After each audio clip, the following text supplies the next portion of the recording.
Good evening, everyone. If you can hear me, say yes or show thumbs up. Am I audible to all of you? And thank you. And I humbly request all of you to kindly mute yourself.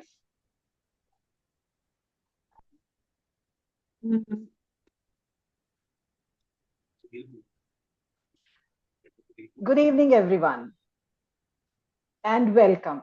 I am Simran Sharma, and I'm so glad that all of you have come for this webinar, Teacher Wellbeing from Burnout to Balance.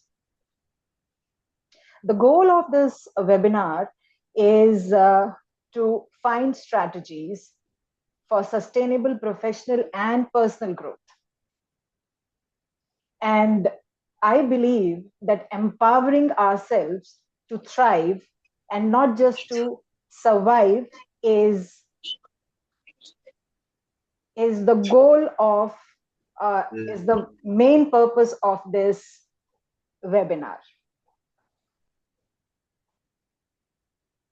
So what are we going to discuss in this webinar today? So let me take you to a journey to explain what is teacher well-being and how we have to take care of this. Today's webinar, we are going to understand teacher burnout. What actually is teacher burnout?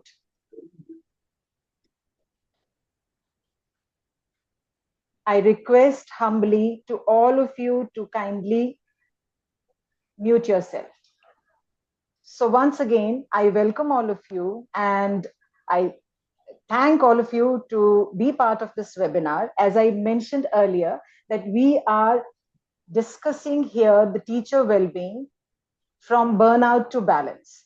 So what are we discussing in this webinar today? To start with, we are going to understand what is teacher burnout actually is and what are the signs that we have to look for in this teacher burnout, how we are going to identify these signs. Not only that, the core of this session is to find practical strategies for balancing and reversing this burnout, which will be followed by building resilience and support system. And of course, we will wrap it up with a question answer session. So without waiting further, let's understand and let's begin. The very first question that comes across and that we have to ask ourselves is why this matter now more than ever? Why is this important? Why is this topic important? Why are we discussing this topic? The reasons are many, but the four major reasons that I'm going to discuss here is I request Praveena Rangarajan ma'am to kindly mute yourself. Yes. So the four reasons that we are discussing this and why it is important are present and current landscape of education. Second is impact of this burnout on our students. Third is impact of burnout on professional longevity and the ripple effect this creates. So let's understand what are the present current landscape of education. See, there are many things that leads to burnout, but the most important are teachers' increased demand. So if you look at it conventionally, we used to just deliver the curriculum. We used to go to the classroom, we used to make the student understand the concepts, lessons, and then they make notes, they write it in the notebook, and then we collect those notebooks and correct them, revision before exams, we take exams, and then the result is published. But is it the same thing right now? Would you agree that our workload has increased many folds? Correct, teachers?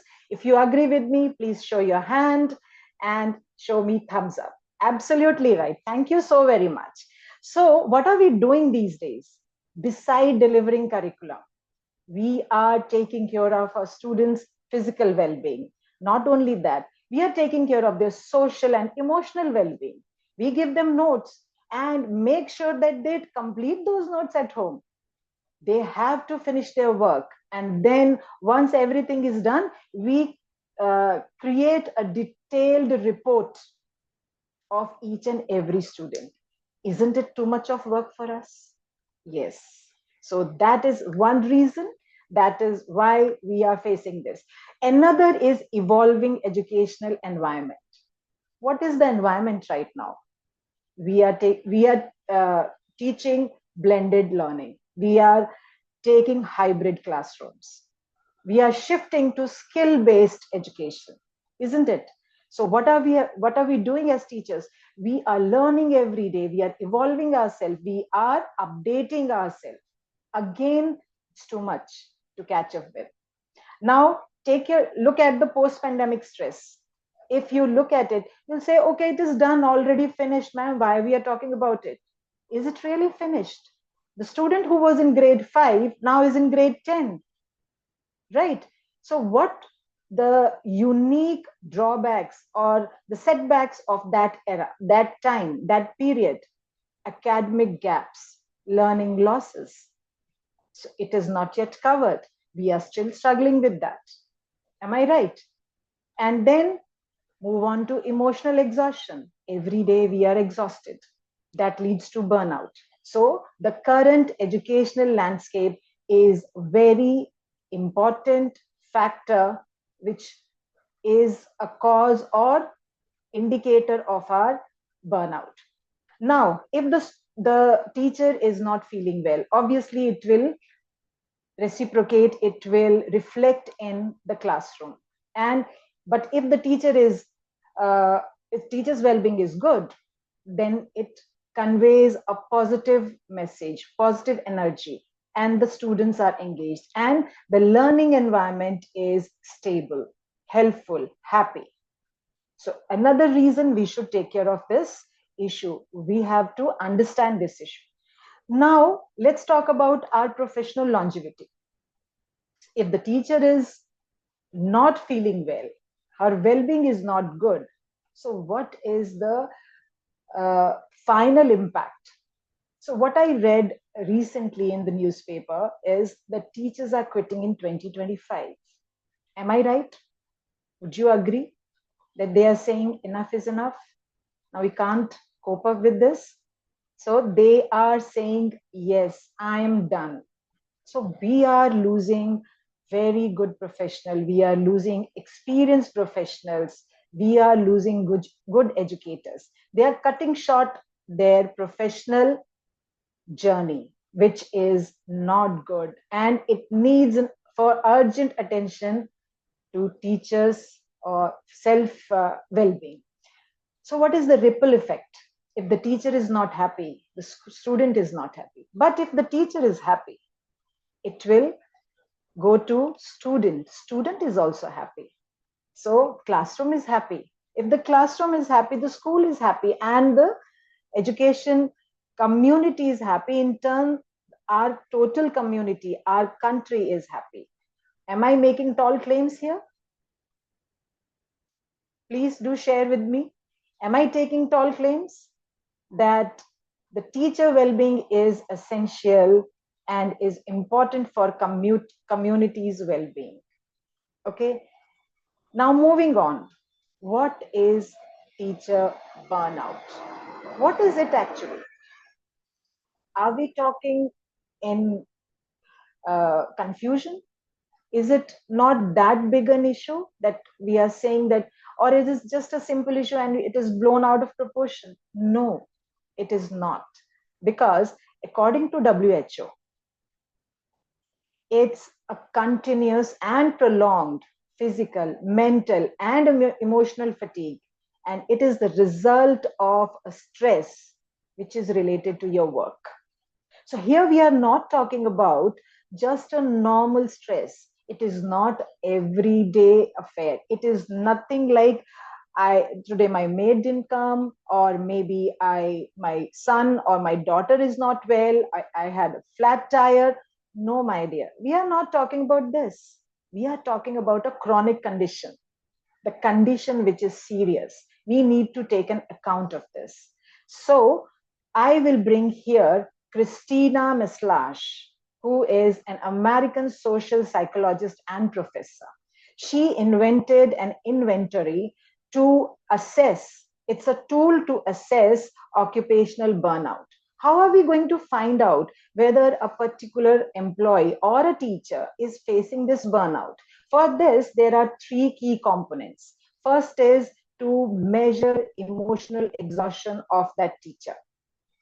Second is the disengagement and depersonalization of the teacher, that the teacher is no longer engaged and no longer attached to any of the activities given by the school or conducted by the teacher herself.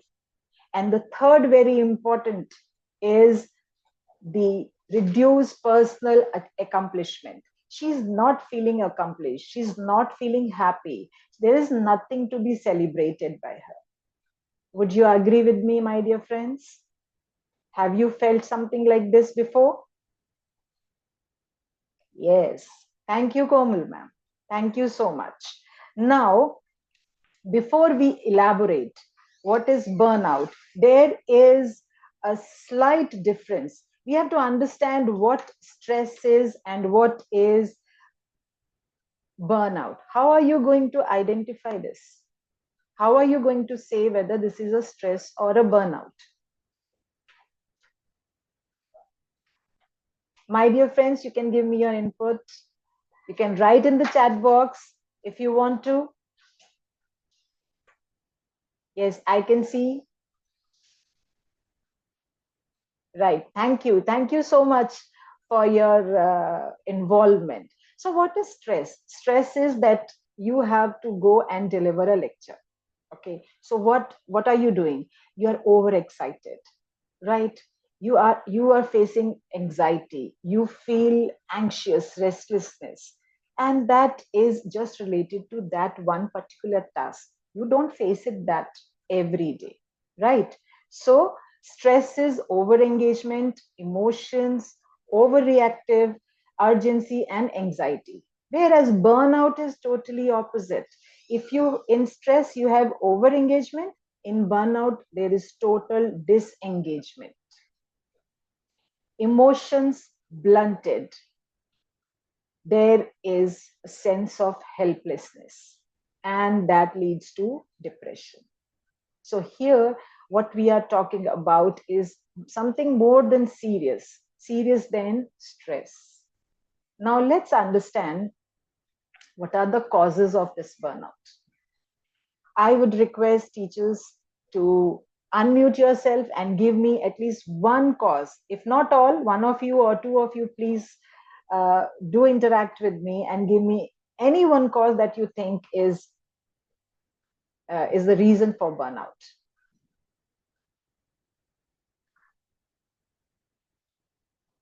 Either or otherwise you can write it in the chat also. Yes, absolutely right. Thank you. Thank you very much. So what are the causes of this burnout? One is overload of work, that I've already discussed, that we all know. Do I need to elaborate further? What kind of overload that we face every day? And it's not that it's given us purposely. It is there. We need to take care of so many things. So that is one reason. But more than that is this personal perfectionism. So if you are given a task, you know that it is time bound. So what do? Either you complete it in that particular time, or you keep on working on it and said, okay, no, it's not still ready. I need to work more on it. It should look better. And then we exceed others' expectations, but we still are not satisfied with the work. So we need to work on personal perfectionism. We need to understand that there is nothing called perfect. We are humans.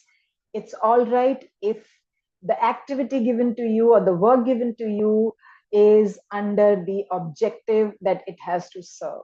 No need to spend further time. Another reason is emotional demands of students, parents, school, and family. Very important. So we are boxed from all four sides. Am I right? Am I right?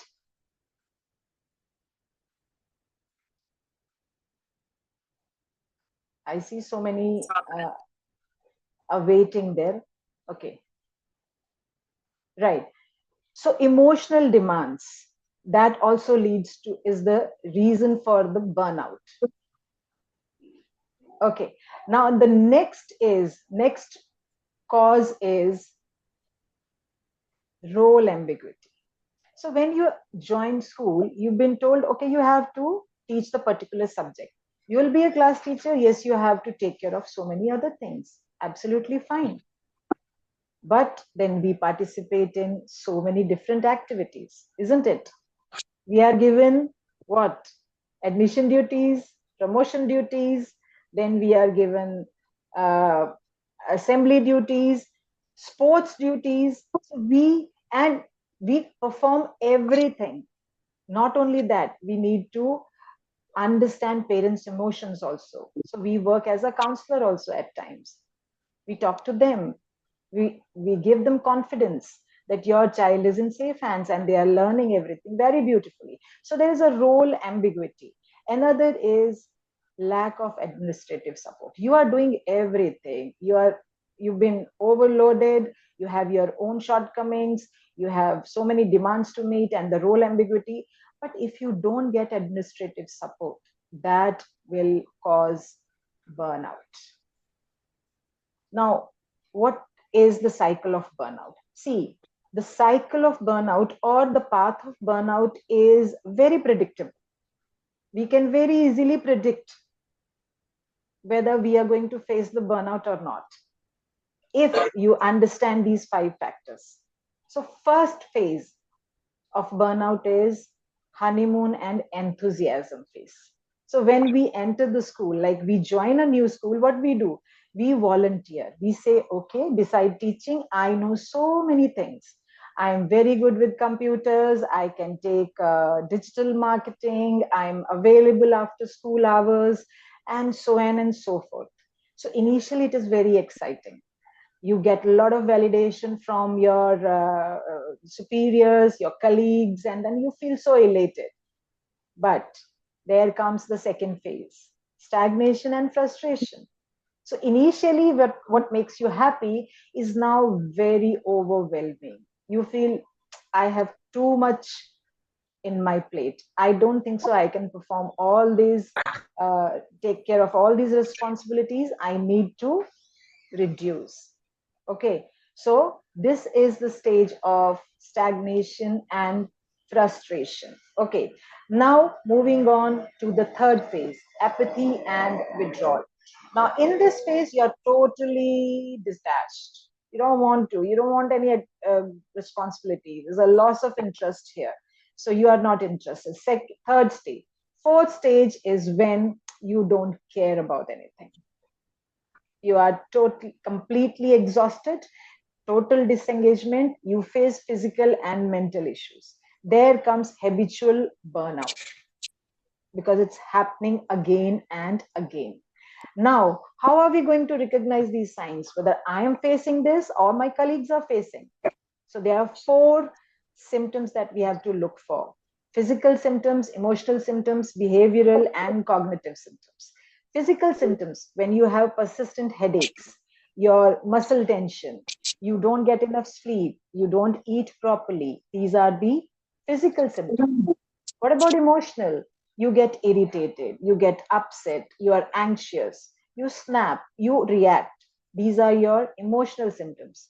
Behavioral symptoms: procrastination, you withdrawal, diminish patience, and leads to absenteeism. You don't want to come to school, you don't want to be part of the school. What about the cognitive symptoms? Memory loss. You are not able to focus. Your concentration is bad. So, if you see any of the symptoms in you, my dear friend, you have to take notice. These are the signs of burnout.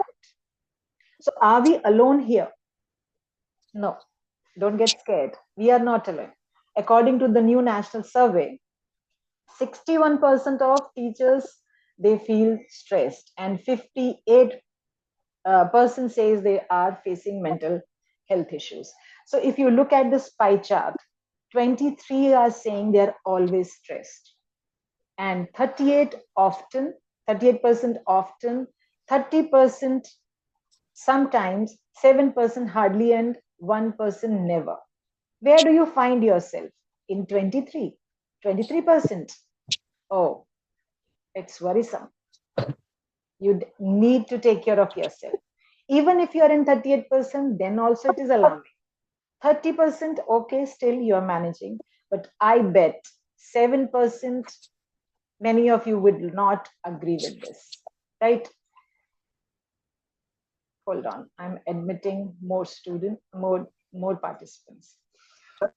Now, impact of burnout on our teaching. What is the impact? You don't have patience. You enter the class, you start shooting instructions. You are not bothered whether the students are tired. They've just finished one class. They need time to mentally shift to the next class. You have no patience. You get angry very fast.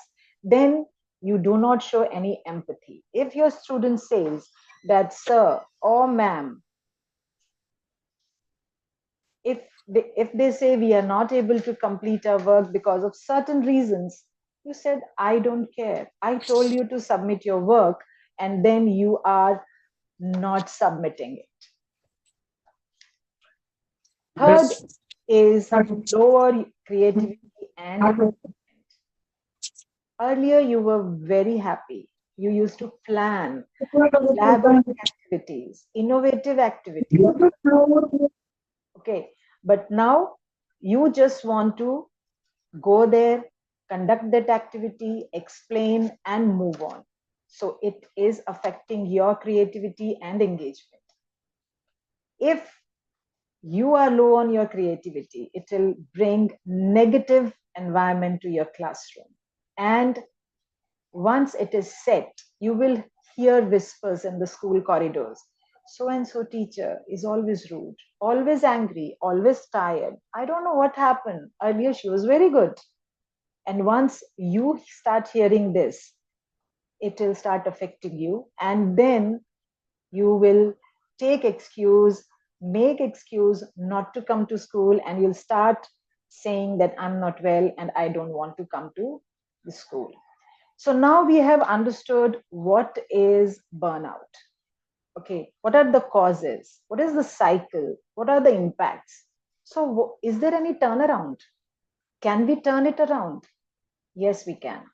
So, as I said, the core of this webinar is to dedicate and find strategies for balance.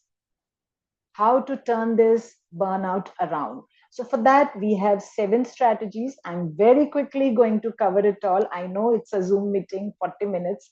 So, let's start with the first strategy. What is the first strategy? Creating boundaries. What kind of boundaries we are talking about? Time boundaries, energy boundaries, digital boundaries. What do you mean by time boundaries? Time boundary is when you enter the school in time, you should be allowed to leave the school in time. No excuses, nothing except on the days of stay back. Energy boundary. You are given a task. You have your plate full. No more task. Please set energy boundary and say, I also feel tired and I can't take more work.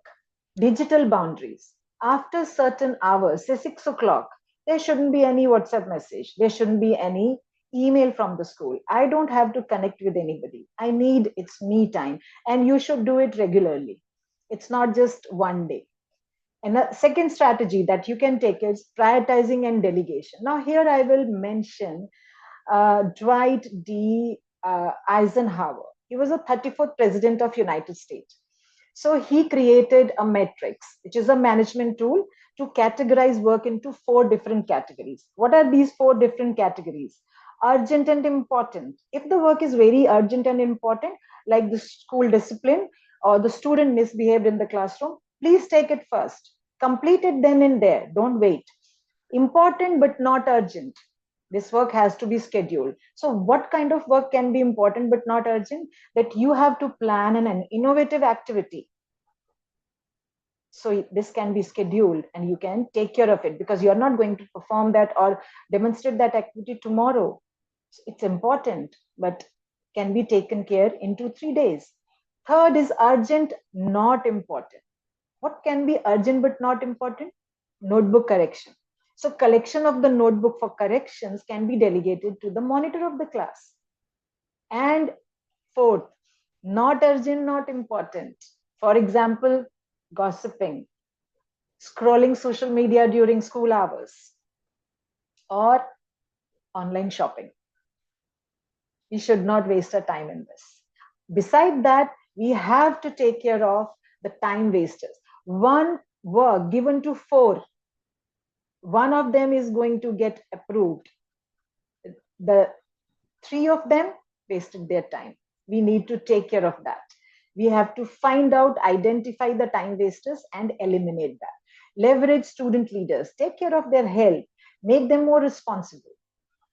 Third strategy, mindful self-care. My dear, it's very important. It has to be beyond bubble bath. I'm not going for head massage today. That's not what is this mindful self-care. It can be emotional well-being. Sit with your friends, with your family, plan something, watch a movie, play a game, go out, go for a drama or watch some event. Then physical well-being, exercise, take care of your nutrition, hydrate yourself, okay, and have physical movement, play a game. Mental well-being, how you're going to take care of your mental well-being, meditation, journal writing, okay, you note down what keeps you happy, read for pleasure, and disconnect from social media. Actionable tip, integrate small consistent self-care moments throughout your day. Fourth is building a supportive network. Yes, I'm sure I don't need to explain this. We are doing it, but we have to do it mindfully.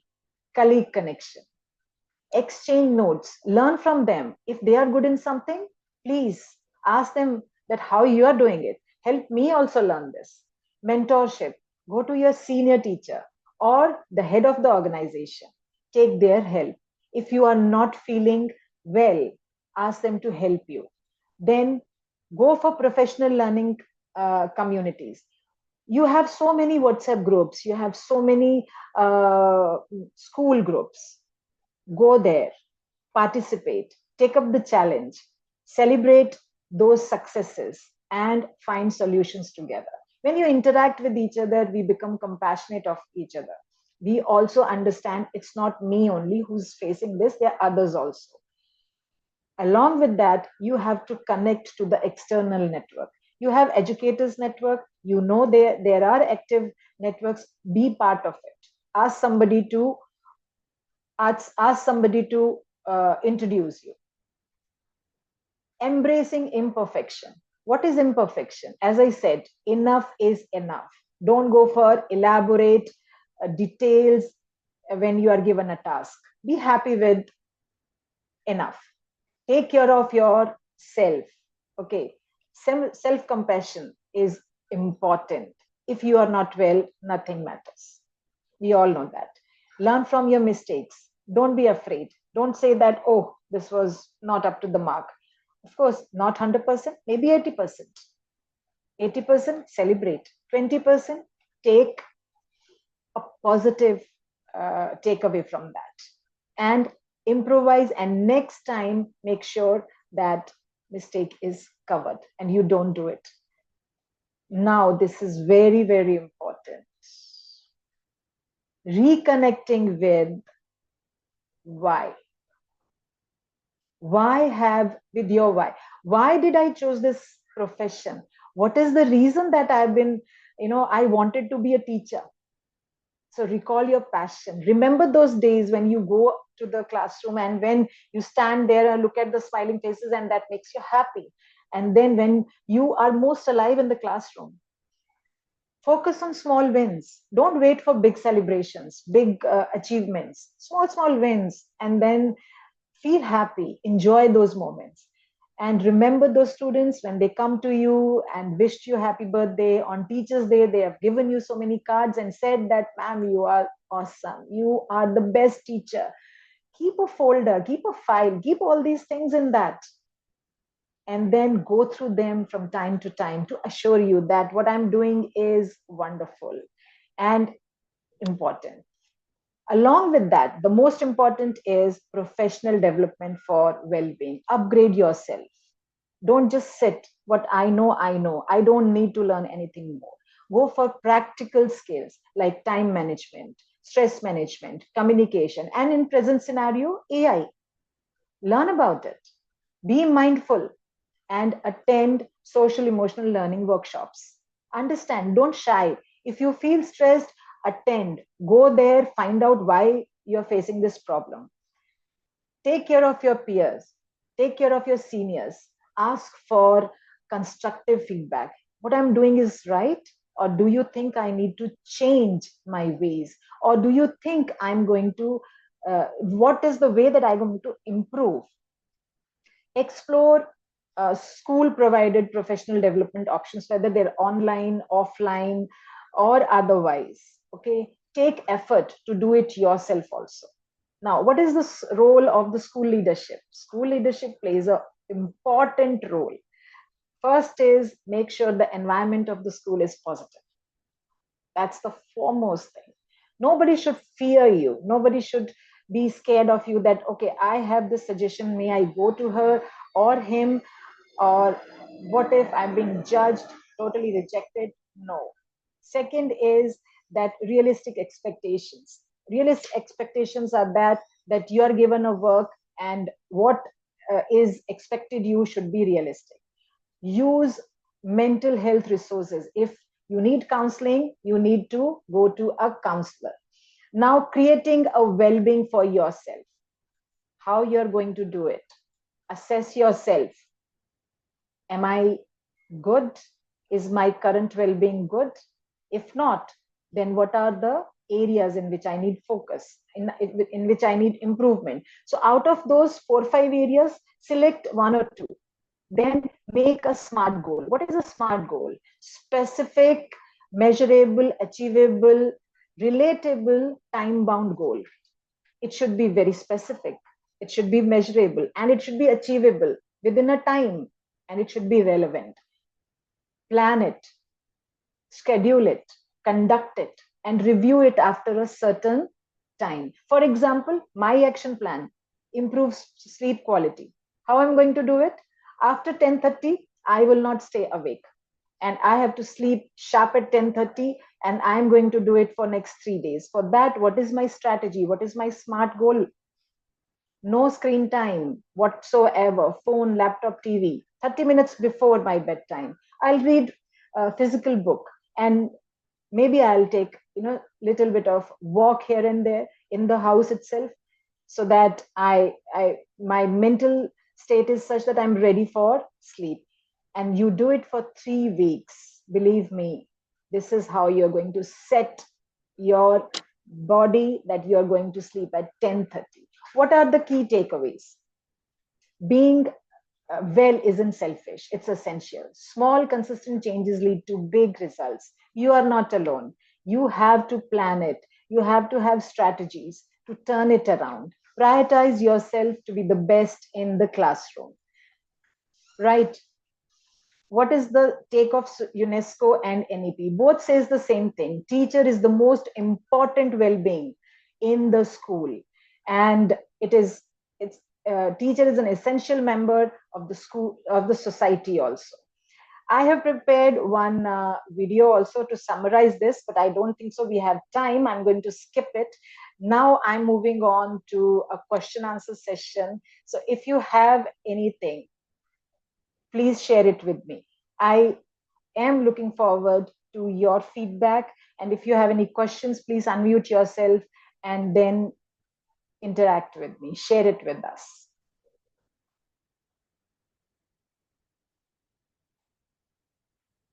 Yes, Komil Sharma, ma'am. Yes, ma'am. I'm unmuting you.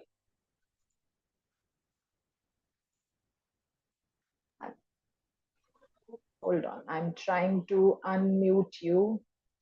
Sorry.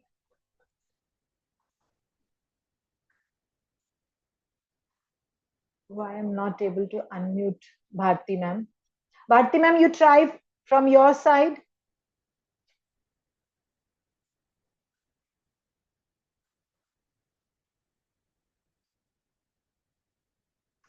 Okay. I have so many teachers here. Teachers, if you're not, you know, speaking, it's all right. You can write it in the chat. Let me just see. I have so many. Wait, thank you. Thank you, Bhavna, ma'am.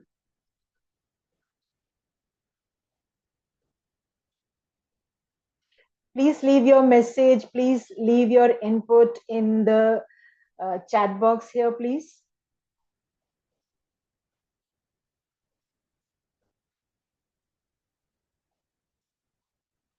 Okay, so before I conclude this session, I leave this quote with you, that you can't pour from an empty cup.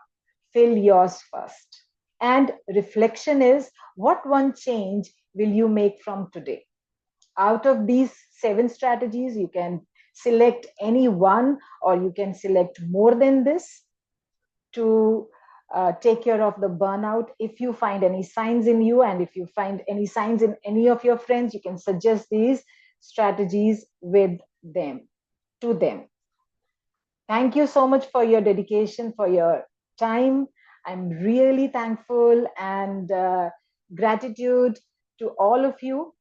And once again, I would say, choose one strategy, and remember, you are an invaluable asset to students, to school, to your family, and very, very important, to yourself. You owe it to yourself. I'm Simran Sharma, and if you want to reach out to me, connect to me, please do connect to me. My email ID is simran.edumentor@gmail.com. Now the floor is open, and I think we have 2 minutes to conclude this session. Thank you, Prarthana ma'am. Uh, nice to hear that. Nice to know that you liked my session. Thank you so very much. Bhavna ma'am, thank you so much. Ma'am, you can write it in the chat box here, or if possible, do send me in the mail.